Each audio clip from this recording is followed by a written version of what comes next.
Start on the marquee night. Go on then. What do I think about it? Yeah. When I was there, it felt like a dream. It felt like I'd been taken back in time to see so many old faces and everyone just happy and smiling, hugging, kissing, dancing, and just getting seriously stoned. But it was emotional because like I seen our Mike there, seen my brother Paul who I've still not spoken to, and other friends as well. Yeah. And when you see everyone, and I just had this like a mad glow, even though it was a freezing night, weren't it? I mean, bitter cold. And when they was playing the tunes, even though I went inside the tent a couple of times, but because I was dressed all up, in all that proper winter gear, I couldn't stay in. Yeah. But I was going outside, and then I was drinking brandy with Melvin, and that just charged me more and more and more. And then I was just talking like a grown up though. Yeah. It wasn't like when I was a young boy in the Reno and you're talking bullshit because you either talked about making money or women. And that was it. When you're a young boy, don't you? But we was talking about the long chat with Elliot, which was really good about music. And then after my chat with Elliot, I started to sort of like listen to some of the tunes that he told me about and go, well, yeah, music's progressed. It's still got that Reno vibe, but that was then and this is now, and how it has to evolve. And I think this is what's happened with the Reno. It's in the same lines, is that it's evolved. We've gone from young thugs and vagabonds of the night to, well, artists and intellectuals where it couldn't have been dreamed of, could it? You know, when we go, it couldn't have, could it? No. You know, if we would have said to, let's all get together now and let's try and do this, but tell it our way, not have someone go in there, well, look, you can't say this and you can't say that. All the memoirs, leading on from the tent, every single memoir, I've watched them over and over again. And what I liked about them, it made me think to myself that, Phil, you're not fucking crazy, because look, all these people, they're saying the same things. They've had so many similar experiences to me. And I never thought it was like that. I used to think when I was a kid, there's only kind of me suffering like this until I got to the Reno. And then you're talking not just to the guys, but to the women as well. And you used to think, if a girl's pretty, mixed race girl, she ain't getting no stick. But there was the same way if it was a pretty half-caste boy. Yeah. Still getting stick at school, it didn't make no difference. But when you went to the Reno, you just knew you'd had that unity and strength of just being together. It was like going into someone's massive living room, but it was, But there was your friends, you could get food there if you wanted it. You could get drink if you wanted it. If you wanted to go and gamble, have a little bet. If you wanted to dance with a woman, all them things was there without fear of, well, the doorman's going to come now and throw me out because I'm smoking a weed, or say I don't like the way you dress. You've got an attitude, because that's how they tended to be. Yeah. The clubs in town. I mean, when you read about musical history, they never acknowledged that there was a problem with mixed race lads in town or women, but it was a genuine thing where it was being practiced. That's what it was. So you'd go in a club and you might have like 3-4 mixed race guys, a couple of women. But if you went down then another night and say there was like 7 or 8 of you, there'd been no chance. But you could go 7, 8, you could go 15-handed to the Reno, and they're letting you in at 3 o'clock in the morning after you've been to town, and you could stay there till the sun rose. And sometimes I'd go to the Reno, I'd have a few bob, but I used to go where I'd have nothing, but they all kind of looked after each other, And that's true as well. And when you first was talking to me, and we was talking and saying, well, it'd be great to make a play, because there's never been no play where it's been sort of, you've had your plays about your token, well, here's the white man's interpretation, here's the black scene, and what we've got now, you've got mixed race people, and they're going to tell you, not an interpretation, they're going to tell you the truth. So when we have a musical, there might be some lovey-dovey tunes, but there's going to be other ones that you're going to go, why were these kids listening to this type of music? What was wrong with them? Some people might think, mightn't they? Do you know what I mean? Especially like if you think, Galaxy. Yeah.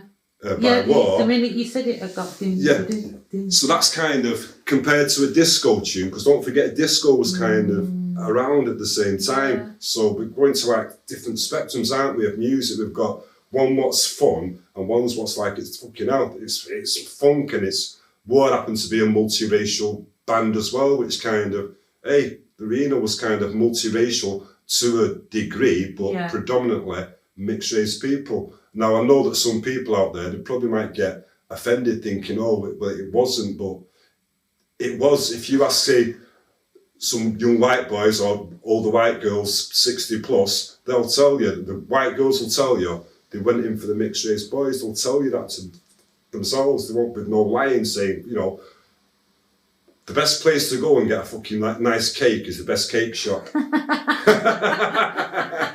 on, lad, yeah. And there was plenty of cakes for the girls to choose there, weren't there? Yeah, no, definitely. All different varieties, definitely, you know. Definitely.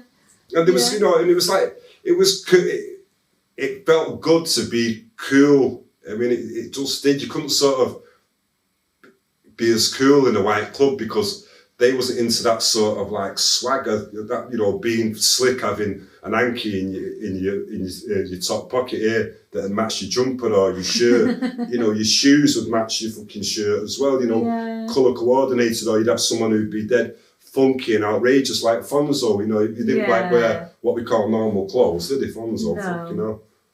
No. And, you know, and then to see guys dressing, I mean, Frank, God rest his soul, when he was alive, I mean, a double sharp dressing man, weren't they, you know? And it's a pity that he wasn't sort of alive to make his own video, because what a tale he could have told. What an absolute pity. Yeah. You know, and it's only like weeks. Yeah, I know. Yeah. Oh, what an absolute pity. But other things about the Reno, wow. I mean, I could go, once you get me talking, you see. I know, I love it though, Phil, go on. I can go on forever and ever. What I would think would be, if we could do it in some way at the gallery, when we get to that stage, is that we're a bit like Brazil in the way that that mixed race community that was prominent in the Reno, we go from like the darkest black coffee, and some were dark black coffee, like the Adamses, but who were mixed because the mother was mixed, weren't she? Right. And the dad was black. So, and then you could be light, but you were still one people. Now, you never really got that anywhere else, to my knowledge. And as I say, that I did travel around the country going to all like the sort of black scenes in all, you know, your big cities, but you never got it where, besides Liverpool, but they was different. They'd been there for many generations, where the generation I'd come from, there was perhaps one generation before me. I think that's true. Of mixed race people, weren't it? You know, also like in Manchester. Of Manchester mixed race, but where Liverpool had gone on for many generations, and even though they had issues there, we had our issues here. We were still sort of like under a lot of pressure via the police, via education, via our social lives. You know, you was restricted, and you wasn't sort of like, you wasn't encouraged, you know, that if you had a brain, well, you know, take this path. You wasn't encouraged to be a police officer or to go in the army as such, even though I had friends who did that. I think a lot of the lads who were in the army, it was kind of, that was a way of getting out of the ghetto, as opposed to like education or the art forms. Like, you know, we look at Billy Marble now. Let's say you'd been doing that as a young guy, 18, 19, and pursued it, what would he be creating now? No, that's true. You know, so... But it wasn't even on our radar. No, it wasn't on our agenda. Being an artist was not, definitely not. No, the only type of artist we might have had was singers and dancers. That was possible. That was possible, but not like an artist in the forms of creating something with your hands. Or writing. Or writers, Well, you create with your hands and your mind, don't you? So. Yeah. You said something really important about in the marquee, about talking about like as adults. Yeah. Because that's really interesting. I love that now. Yeah, because, you know, getting to know each other. Yeah, because let's say that like, there was no one there to do it, but let's say we could have done a recording, say like of Brogan, Emmett, Paul and Sarge, of what they was thinking then at that time. You know, like the little corner they've made of the colossal, and then let them talk now then, and they would have matured so much and experienced other things. Now, you're either, with them experiences, you're either going to go left wing or right wing or down the middle, aren't you, with your politics. Now, I think a lot of them, a bit like myself, have become like sort of or left-wing Labour. That's what I think I am in my actual politics, do you know what I mean? Because I'm still, even though it's caused me a lot of fucking pain in this country, it's done me a lot of good when you compare other European countries or we compare the States. What would our lives be like had we been brought up in the States? Yeah, that's a big one, I don't know. Yeah, or France, where, you know, they're getting loads of people who look like us and saying, okay, they're North Africans, but they look like us and they're getting loads of pressure over there, you know, so, and we've not been subjected to that as such. I think all they stagnated our growth for a while, but there's a lot of like mixed race professional people now, isn't there? Yeah. Whereas when we was growing up, I didn't know one person who was a professional. Do you know what I mean? At all, growing up, looking back. Yeah, you know, standing Boxer. a bit. What was his name? John Conte, but he was a Scouser, weren't he? Yeah. Yeah, you know, the other one, I know it sounds daft. I think I said it in an interview before, positive mixed race role model. In Britain, it was for Kenny Lynch, was probably the fucking first. Why was he mixed race? Kenny Lynch is mixed race. Yeah, it was Jimmy Tarbuck's best mate. But I've got a picture of him in my mind when you said it. But all the jokes, he was the butt of the black jokes, even though he was. This before, even though that he was of mixed race ancestry. You've probably got, I don't know what he was, but he wasn't fucking white, but Peter Gordino. Oh, Peter Gordino! And you know, the legendary Tom Jones. I don't know if he's had his DNA taken, but again, no, we were talking about that the other day. Yeah, if he can hide behind that white thing, then that's his choice, isn't it? That he's made in his life, you know. But some mixed race people have done it, haven't they? You know, they have. If they can pass for white, as daft as it sounds, some have took advantage of it. I'm not saying that they've disowned what they had, you know, because they haven't. It makes life easier at that time. Yeah. You know, because my kids have had experiences, you know, one especially, young Philip, where he's been around people and they've said something racist because they think he's a fucking Italian, but, you know, he's not. And Mark, my brother, he'd be in jail, you know, and he's safe. You get there, you get a nice pad mate, and the next thing, and he's giving it fucking nigger. And then, you know, he's had a scene with him, or he said it's like I've gone up to visit him when he's been away, and they've gone, fucking hell, I didn't know you had niggers for brother. Wow. You know, so that, from Mark's point of view, I think a lot of them light-skinned, mixed-race kids, I think they suffered double bad because they was having it right on the chin how the white man felt at that period in time, weren't they? Because they're just talking to another white man in their mind. Yeah, Brian's talked about this. Yeah, so it must have been very difficult for them. I could never, ever have passed for white, could I? You know, so it was always right in my face, you know, bang. So you kind of, you know, you stayed away from it. You're not going to befriend someone who's calling you a nigger, are you? What did you feel after you'd done your own memoir? About I watched it back and there's loads of things I thought, well, I've missed loads of people out that was quite important in my life and I just didn't fucking mention them. But what it is that you kind of, when your mind goes back, you kind of you're like in a time travelling machine and as you're getting older, it's hard to there, you know what I mean? And it was afterwards I was thinking, fucking hell, I never mentioned fucking Vinnie McNeil, I never mentioned Rob West, I don't think I mentioned Brian Sarge, I don't think I mentioned Gilly.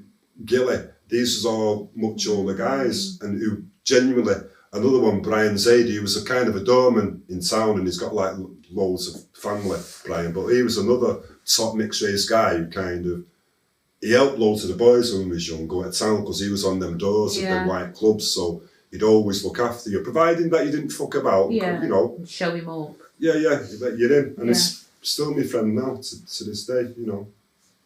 What did you learn, Phil? About myself? Or anything, what did you learn about anything, yourself or anything? What I learned about myself is that I'd kept things sort of suppressed, or those wanted to say things, perhaps, I don't know, via a book, a documentary like what you've done, but there's things that I just wanted to say, and not to sort of like have a go at anybody, but just to say that, look, there's truths in life, and what's happening, we're getting told half-truths, and people are making decisions based on half-truths, you know, especially about black people and about, I know I'm always going on about colonialism, but I think that's what's damaged fucking, not just England, but the world, because you're not teaching people. If you tell me the truth, right, about what's gone on, then I can give you an honest opinion. But if you just come here now and you say to me, well, look, the white man, they was highly educated, everyone was barbarian, so here's what we thought we'd do. We'd go over and we'll educate all these people. When we've taken everything, we'll take a few slaves just to fucking throw in. We'll just disregard them and we'll call them savages, that they haven't got toilets and they haven't got anything. But we all know, because we're brought up in the West, that in order to have a strong infrastructure, you need money. Now, if all your money's got fucking taken, then you just have to live how we see people living on the fucking streets here. That's life, but they're not teaching me that. I wasn't taught that at school. I was taught that the black African, they was ignorant, they was still living in huts. And as a kid, until you start to grow up and you start to read, you believe that, and that it makes you feel, as a child, it makes you feel lesser of yourself. You feel, well, not only do I look different, that the history of what I am is different. So how can I get out of that? How can I rise above that in my mind? Yeah. Do you know what I mean? So that's where colonialism, that's why I think it's just so wrong. And I keep saying it, and I'll say it till the day I die, until it's addressed and they teach kids the truth about how horrendous that it was, what they did to human beings, much worse than the Holocaust, because you're displacing people. That you've got people who don't even know the family name, they don't know where they're from. If a man has no fucking roots, then where's his future? He doesn't know. If he's got a skill, he doesn't know, why do I think this way? Why have I got this illness? Because you don't know your bloodline. Yeah. You have to know your bloodline, don't you? It's where you come from. Yeah. Like our family to a degree, because it sort of was splintered when we was having ailments as children growing up. We didn't have great contact with our white cousins, so true enough. So we didn't know what things was in us, you know what I mean? It's only as I've got older and I've made contact, you know, with my cousins now and that, and we talk about different things. But Australia is Australian, and what it is because I've watched so many things. I don't want to go there because I feel that what happened is I'll start talking about things that might offend him, because he's been brought up a certain way to believe, well, this is how it is. And because I watched that thing about the Aborigines, I know it's sort of diversifying, but it's still about people being oppressed. And I'm just against anyone being oppressed because of how they look. I just think that's wrong. And that's the life I had. Was oppressed as a child because of physically the way I looked. Not just me, you know. Yeah. A lot of people. Yeah. And if you should just be judged on what you've got to offer and nothing more. If you're an idiot, then you're an idiot. Doesn't matter if you're black, white, or fucking blue, does it? No, it's true. You said you started with, you had a lot to say. Where did you start? You said, did the memoirs give you somewhere to say it? A little bit of it? Yeah. It was when I was talking about my life, I think, as a kid growing up in Miles Platting. That really, for me, was that's the starting point. And the starting point was, for me, what I always remember is when I said to you that after we'd sort of moved from like Moss side, and I was playing out one day, and a kid called me a nigger, and I genuinely didn't know what that word was, because it just wasn't in the language. And going home and saying to my mum, you know, they're calling me a nigger, mum. And my mum said it's just ignore them. Yeah. I don't know what other mums said. They probably said the same thing. Yeah. In them days, you wouldn't go sort of sit your kid down and go, oh, you know, well, here's the history. That you're African heritage, and we're European. Your dad's come over, you know, and we've met and we fell in love, and people don't like it. It wasn't talked that way. Wow. Do you know what else though? Just the simple picture that your mum is white.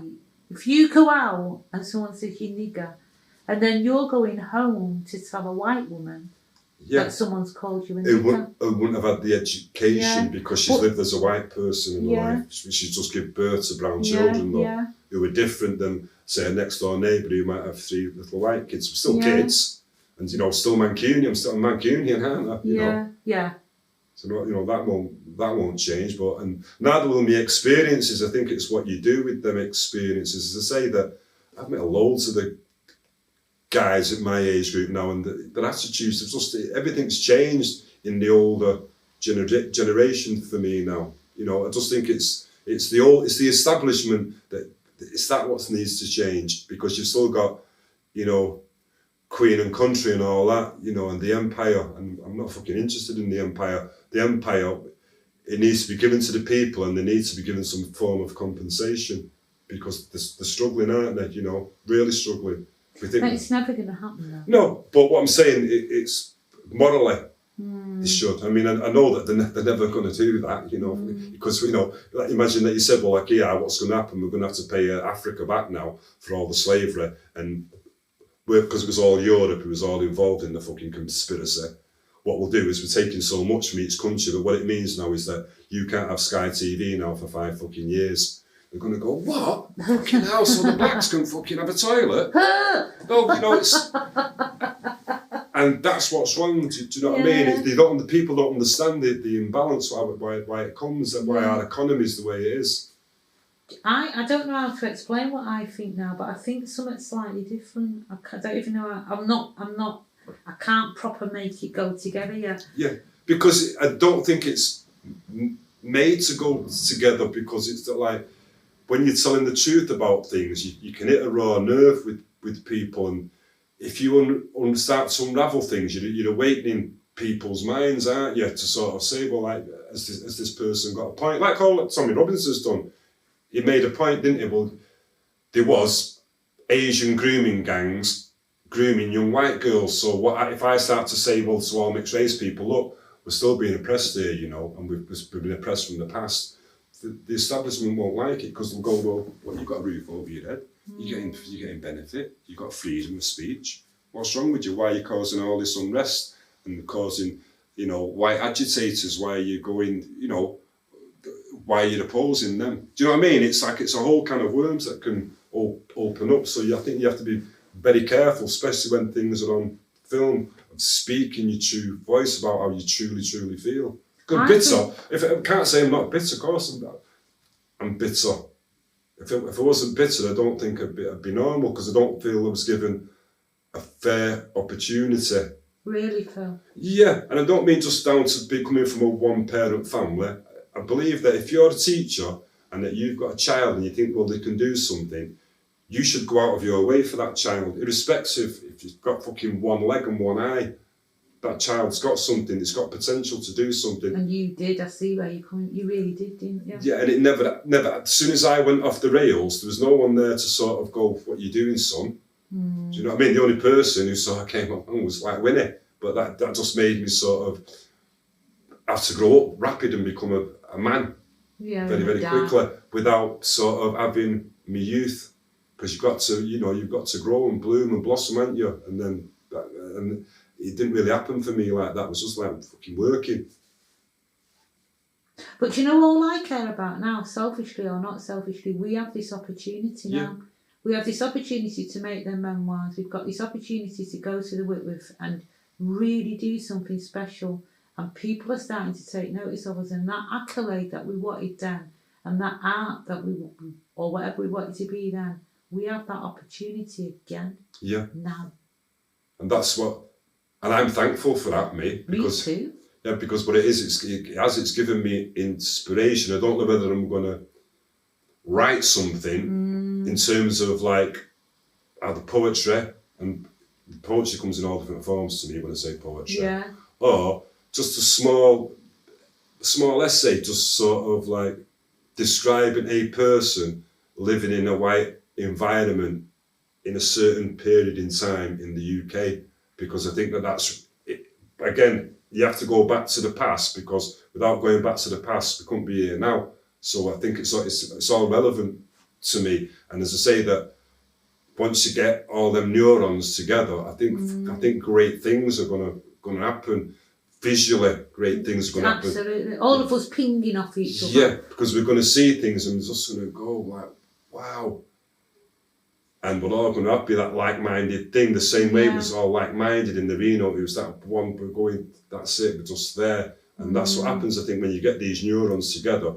We're going to create something that we all have got a little part of it, and it's there now visually for us to see. So. Yeah, and I think one of the things, obviously, in any art form for me, you know, it would be like, especially about African or West Indian descendants, is that there'd have to be colour there, because it's the Reno was a colourful place. People didn't wear black top and black fucking things. They wore lively colours. There was lively, weren't they? Expressive in the way that they dressed. I don't know about the colour of the clothes, because I remember picture denim a lot. Yeah, denim, but then you'd have like a bright shirt, you know, it'd be like a lemon, a red, a green, and you know, the vivid colours, aren't they? They're like life colours. We're hot, can't we? Yeah. So I'm going to regret saying that. You know, Mr. Baggy's like, what a twat. But we're lively. Yeah. Do you know everything that you've just said there that wasn't there for you? You're going to put it there for somebody else. Yeah. No, somebody watching this video somewhere in the world. Plant a seed. If I plant a seed. Exactly. Exactly. Then I've genuinely achieved something. Then. Yeah. Especially if they use the mind, because all that'll happen is, I think, as time evolves, is that racism, it won't completely die, but it will die right down. So we're going to be, maybe when we're proper old people, we're going to be on the telly and we're watching a drama, and it'll be from the perspective of a mixed race person. Yeah, exactly. And everything that's happening and all the dialogue that's being used, we're going to be, fucking hell, why is it took me being fucking 80 to see this? But from our perspective, I'm saying, because anytime you see a mixed race person, they stereotype them. They're going to be this cheeky fucking boy who knows the fucking score, but he's got the white mum who's fucking struggling. They never sort of have it where it's the white mum who's fucking successful, who's with the fucking black African father, who's a fucking doctor. Yeah. That type of thing. Do you know what I mean? We're always sort of portrayed as coming from this working class background where not all mixed race people are anymore. Not anymore, they don't. No. In our age group, I think they did. Yeah. But not in Rachel's age group. No, yeah. Like, Rachel's got friends, like you're saying, she got friends who were mixed race, and the mum was a teacher and the dad was an African doctor. Definitely. She has. So what comes from them is different than what we were or what we are now.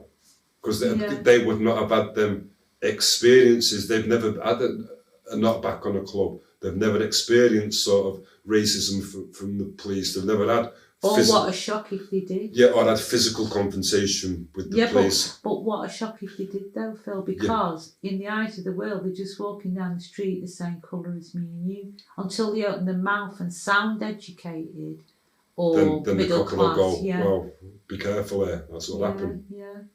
Or maybe they won't even give a fuck either. You don't know. Yeah. I think it's too integrated. I think slowly what's happened is that the powers that be, it's getting integrated, you know, by Asians, Africans, you know, West Indians now, they're all there, aren't they? Slowly, you know, they're not in like the main places, but they're getting there because you've got to be part of the infrastructure in order to bring about change. Otherwise, you're on the outside looking in, and it's better to be on the inside, isn't it? Looking out, for me. On the inside of what? Looking out? Of the mainstream. Of the power, yeah. Of the power. Yeah. Because it's only power that changes things, isn't it, you know? Yeah, you have to accumulate a certain amount of power to change anything. Yeah. I couldn't have done that excavation without a certain amount of successes with my plays. So without power, I'm saying, so like, for example, we've gone from half caste to mixed race now. If mixed race people had political power or a political voice, what would happen? That it should go to this needs to go to a referendum to mixed race people. You can't just, because otherwise you're dictating to me what I am. No, that's already happened, hasn't it? Yeah. So you need unity and strength, and I don't think that it's there at the minute for me, because I wouldn't be calling myself mixed race. I don't know what I'd call myself, but it wouldn't be mixed race. Yeah, but that's an odd one. I don't know, because half caste does sound a little bit strange now, because people have told me it sounds strange, and I'm not. But mixed race sounds strange as well. Yeah, it does, because it doesn't define you. It sounds a bit watered down.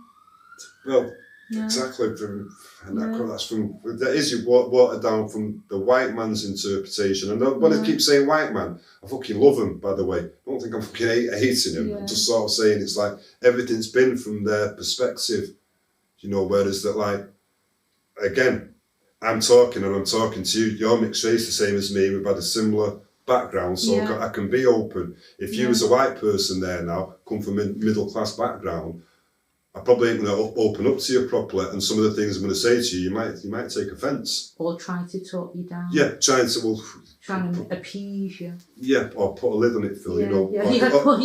Or start looking scared. Or you've got the chip on your shoulder. Oh yeah. Yeah, and it's not. I'm just giving my opinion from my experiences. You know, as an Englishman, but some, as I say, some people I know they're going to fucking hate it. They're going to go, look at this fucking cheeky fucking half chat. That's how they'll think, won't they? You know, they'll think, oh, all the things is I don't think so, you know, because I think you can feel somebody's heart. I think, you know, if you was carrying on, and just carrying on with yourself, well, I'd stop you for one, but because I'm your friend, do you know what I mean? But you're coming. What's really important to me about the memoirs is that you're a human being in loads of ways. Your colour is irrelevant, but your life has been affected by your colour. Yeah, because society made it that way. Yeah. You know, and when I say society, I can't help it. I go to the government. Again, it's them who made the rules and made it, well, this is what it's like to be English, you're full caste. And then if you're not full English, i.e. white, then you're half or you're quartered and so on and so on. So it's all that. It's always needled me from a kid. Well, because it's kind of robbed the life you wanted, hasn't it, really? Yeah. Bottom baseline. If you'd have just been white, you're clever, they would have helped you in school. I think it would have got on, you would have got on, you would have done the things you wanted. I think had I been a young white boy running around going to Moss Side and knowing that my mum was a single parent with 3 kids, I think they perhaps would have thought, well, we need to do something about this.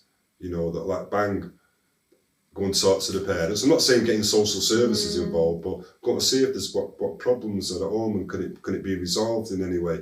And obviously the problems were, I'm the oldest of 4 boys, in a single parent family, and my mum's got issues, and you know, and my brother's had issues, you know, growing up. So it's just a lot. So, and I think even in getting married so young and all that, I think it was just really escaping the burden of looking after my mum and my brothers. I wanted. But walked into another burden by accident. Yeah. But also, Tom's white, and nobody stopped nothing happening to him. Yeah. So I think it's poverty, Mum. It's with Tom's like one of them white guys who's kind of, it sounds like contradictory, this, but it's only his skin that's white. No, do you know what I mean? Like Trig, got the same vibe. Trig's the same. Tommy Prowse was the same. You know, I don't know. Is that because, is it because they're from the ghetto? Yeah. You know, or is it because they've got relatives, or I think it's just that if they've been out somewhere, if Trig's been out somewhere and he's got a mixed race friend or a black friend and they're getting stick right for whatever off the police, he's seen it firsthand. It's not me coming home and going, oh fucking hell, Linda, these fucking bastards, you're there with me. You're seeing these fucking police calling me or fucking beating me up, or we go to walk in a club and they say not tonight, mate, you're not on. And you're experiencing it, so I think that's what happens with them type of white boys. They see it themselves and they go, fuck, you know. Do you know what else though? It might be as well because they're not toe the line people, because there's other white boys or white girls or whatever who would have been all right in their life because they did the right things. Your intelligence stops you from towing the line. Does that make because you think that's not right. You know, instead of going, okay, officer, I agree, I know the police is better than me, I'm really sorry I'm going out. Be like, who the fuck are you talking to?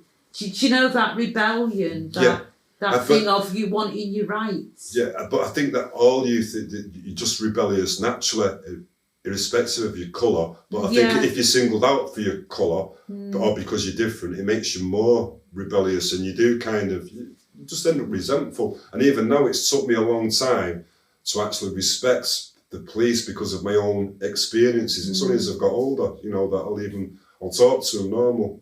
Whereas I couldn't talk to them, I hated them, I loathed them, because I just thought, you're all fucking animals and you beat fucking up young fucking black and brown kids. That's all you do. And everyone knows about, you know, Moss Side Police Station. Yeah. It was all on the fucking take, all of them. going openly. I mean, you won't see it now. You won't see the police going into a club in town, would you? Having a drink and then getting an envelope passed over the bar. It's happened all the time in the Reno. Maybe you would, I don't know. Everything's different. Everything's by the book, isn't it, as such? So, because don't forget, the Reno was an illegal drinking place, wasn't it? As well. It did have a license, so I've seen the license. No one had the 24-hour license in them days. But including weed. Yeah. The smoking of weed is allowed. It was just great nights. I mean, what it is, and you'd want to look smart. You wouldn't sort of like. You might go down in the afternoon in like your fucking jeans and trainers, but night time you'd be fucking, you'd be slick. Definitely. What did you see when you seen it exposed, when you seen the floor? What, the first thing that come to my mind, fucking hell, don't it seem small? Because it always seemed bigger to me. Lots of it we couldn't expose, lots of it was trapped under the pavement and under the bookies, because when we worked it out, it would have gone right under the pavement at the other end, and we couldn't, because that would have brought down the traffic lights and everything. Yeah, because again, when you look at it, I suppose it's like any excavation, isn't it, that because I was alive and went in the actual real building, you go in your mind's eye, you kind of close your eyes, and then you feel like you're there. Because I went over it a few times, because the lighting was really nice as well, and then the tube blasting in the background. So that was kind of like a spiritual thing, thinking. It was, wasn't it? Yeah, like going back there so many years, like as an old man now, Oh yeah, what a cycle. Yeah, to sort of like go there and be fucking cool and stand all night, like at the bar, just like dead cool with one bottle of fucking beer, spliff in the other. Oh man, what a cycle, Phil. Yeah. It is. That's astounding. It isn't it? When you think from, say, 15, 16 to 63. It's a long time. And then the weirdest thing is that a lot of them people are still there, of the older ones, like my generation and older. And I think what was nice though, again, about the marquee night when we had the party, was seeing like there was some there where it was the mum or the grandma or granddad, the son, and then the grandkids, and the grandkids digging like, the old tunes. I mean, even if it was like from the latter end of the Reno, like the mid-80s, it was like they were still listening to tunes that are fucking 30 years old and fucking loving it, and you think, wow. And that's a legacy, isn't it? That you pass on to your children, because they only want to listen to, like my kids, they don't really listen to pop music, as I call it. They're only into sort of R&B, soul, reggae. They listen to some white artists, obviously, because there's some good ones out there, but they won't listen to shit. They're not into it. Don't waste the time with it whatsoever. Because I've only ever played good tunes, because I used to have a really good album collection, but because of all my fucking domestics with fucking women, I just sold them all one day, and I collected them for years and years and years. Bet you regret that. Oh, I do, but because you've got the internet, I've got everything on MP3s. And say like, if you're say like 40 now, right, and you were in the Reno, you're seeing a different Reno than when I went in, because it was a totally different scene. We're talking about that when I first went in, you're coming on the end of where all black men that I knew in them days, they wore suits, they was fucking double smart. My dad was. They didn't go out in a pair of jeans. I did. I used to wear jeans. I'm thinking, fucking hell, I'm fly guy me with afro everywhere. But me and Paul used to go in quite regular together. Me and Mark, and the baby brother Gary. No, we never. No, we did a total different kettle of fish. Yeah, he lived a totally different life, Gary, to us. But Jason went in with his mum, but he was only young when he went in with his mum. But they looked after him and his auntie Rhoda, our Mark's ex-missus. What do you think worked about everything that's happened so far? What's worked? I think it's made a natural transgression, but it's done it at a faster pace than what I thought it was going to happen. And then, you know, the musical, it's kind of, if I am alive and that's there and I see it, I'll probably fucking cry. Oh. No, I probably will. Why? Because for it to be the musical, when the casting's done, you're either going to have to get the descendants of these people who went to the Reno. It has to be. Or, alternatively, we're going to have to go out scouting, looking for particularly handsome young men.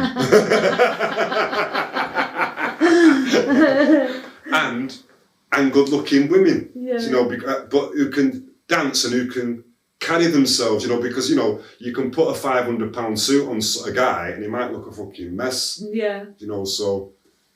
Yeah, there's all that. We've got to decide on a unifying style. And the clothes because don't forget, you know, say like from the 70s or the late 60s to then we go to the 80s, fashion changed dramatically. You know, where suits became, they sort of went out, it became then like your Italian jumpers or cardigans with a nice pair of strides. They were called. That's right, yeah. And moccasins. And moccasins that was just pretty slick when you think back. And jeans with a creasing. Yeah, but I think we're going to have to rob a jeweller's to get some of the gold. Because some of them had loads on, didn't they? But, you know, ring on every finger. Yeah, you know, sovereigns. Yeah, sovereigns. Always good to pawn. Oh. Yeah, and clubs now as well. Like, you know, I've seen people in the Reno, and it's like after the club's in town, so they've come there, they've got a drink, and then they go and get food. Now, you don't really see people sat in a club dealing, say, like a little booth, having a scran while there's top tune being played. No, true. And the kitchen had its own carry-on in it. That's right, yeah. Didn't it have its own scene? Yeah. I think you can actually have like a little seat there for two people, for you and your lover. I'm taking you out tonight, love. Unless you're intending to die in the next 3 years, you're definitely going to see the musical. Yeah, I've got no intentions of going anywhere. But again, there's people who do that for a living, so the fashion, they've probably still got the garments. Yeah. And so it'd be altering, in which again they can do that. They should have the footwear. What would be good is that if there's doing something, a part of it sort of in the musical or the play, whichever way it ends up, is that not to have an afro comb, because everyone had to use forks before an afro comb came out, because no one had designed one. Right. So that'd be good, like, all this. Mum, can I buy you fork? No, I didn't know that. Yeah. I'm 4 years younger than you, so an afro comb's been designed by the time I've got an afro. Afro comb, I'm trying to just think of the year it come out, an afro comb. It must have been 71 or something. 70s, early 70s it would have been. It would have been about 71. Because then you could have the plastic teeth or the metal teeth, but the boys used to have the metal teeth in case anyone started. So the ones that you flick the two sides. That's right, yeah. That's the one. Yeah.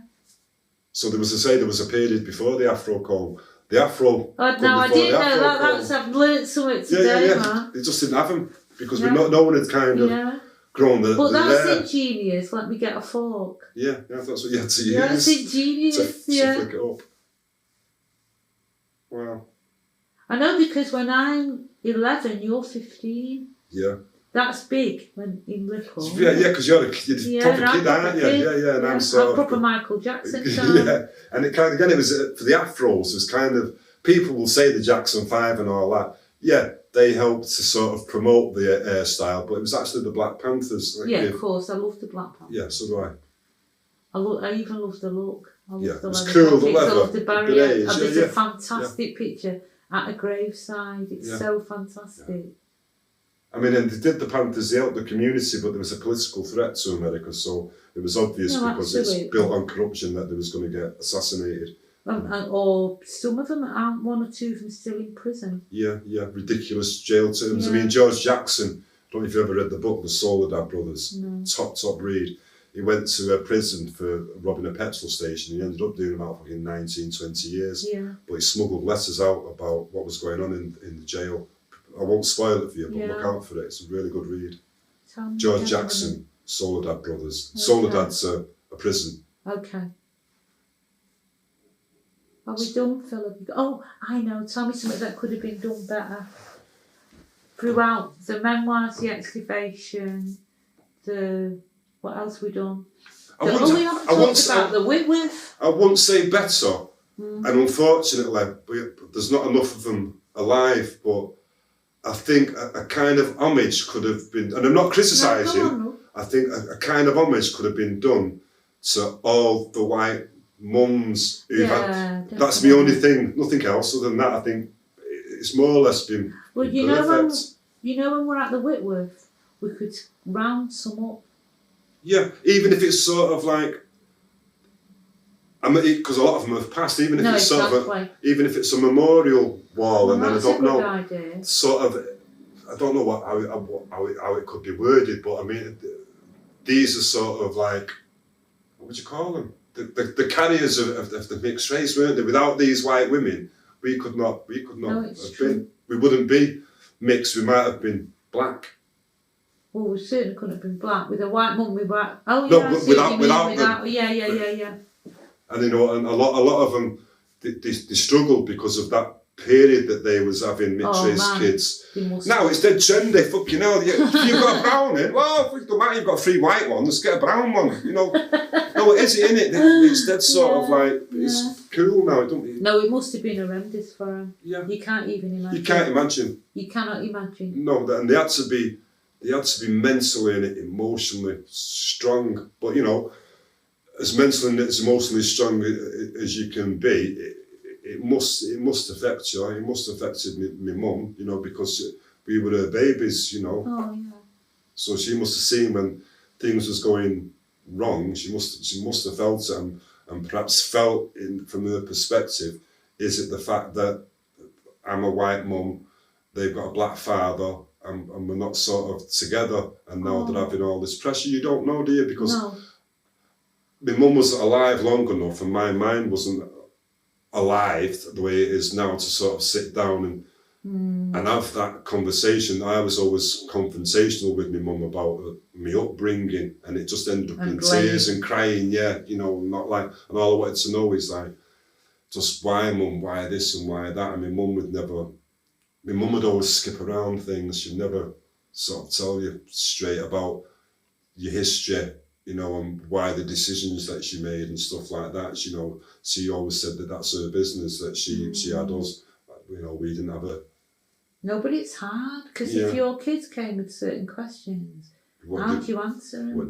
How do you just look at somebody and just go, okay then? Yeah, and even down to her ended up in mouse platting. I realise now that she didn't have a choice. It was compulsory purchase, and you only had so many offers anyway. So from what we was living in, it probably seemed attractive, like a modern masonry, underfloor eating. And my mum probably genuinely wasn't thinking that white people are like that in her mind. You wouldn't think, because she'd been brought. Well, June stayed where she stayed all her life, hadn't she, in that area? Add June now. Let's say June, Susie, Tommy, Mandy, and Uncle Sol. They'd all moved to Miles Platting. I think Susie would have been a fucking psychopath. No, I think she would have fucking done someone in, having that abuse. Not just because of your colour. They would have had a go at her because of her size, because kids are nasty, and she would have retaliated. But she's lived in a sort of, it's more closeted there, because everyone's around you. You're going to have crime, but emotional issues, there's a huge support network there, isn't there? But for us in Miles Platting as kids, besides the neighbours who sort of became aunties, we didn't have that emotional support as such. Being my mum, and my mum was just up and down with her emotions in her own head, so. No, definitely. And also that would have been a bit of a thing, to be a neighbour who was all right with a white woman that's got black kids. That's pretty brave of them. Yeah, but I think my mum had that type of personality, because she was quite gifted, my mum. She could knit and sew. I mean, she used to do like cardigans and sweaters for people. So she's got a barter system. Yeah. And she was sort of, if my mum, because she was always subbing, she'd always pay it back, and she always taught me that if you get a sub off somebody, make sure you pay them back. So she always, sometimes it'd be hand to mouth living, but for a woman by herself with 4 boys, but there was men in and out of our lives, but that's literally what there was. There was in and out. There was no sort of like stable father figure there, and think four boys. Got no proper support. Yeah, and I think that four boys, you need stability, irrespective of your colour, just to keep it on the straight and narrow. Because once we got to a certain age, the mum couldn't control us. It was just, I was gone. 14, 15, fuck school, my side. Paul, 13, 14, the same after me. And Mark, not so long after that. That's how it was, because they follow Big Brother. So if Big Brother's going, well, here's the way, they kind of followed that. But it is here's the way, because you've just answered yourself. It's closeted, everybody's okay, everybody's the same, it's comfortable. Yeah. So it is here is the way. Yeah, and that's what I did. I felt. Yeah. I always remember the very first time Paul come to my side. I mean, vividly. I'm in the Western, I'm dancing with this girl. So the next thing, I see this little fucking half-caste boy come in. Got a fucking beret on and fucking shades. Fucking wine and all that. It's great. We're fucking looking. Fucking, I said, fucking, what are you doing? Mum's going to go fucking mad.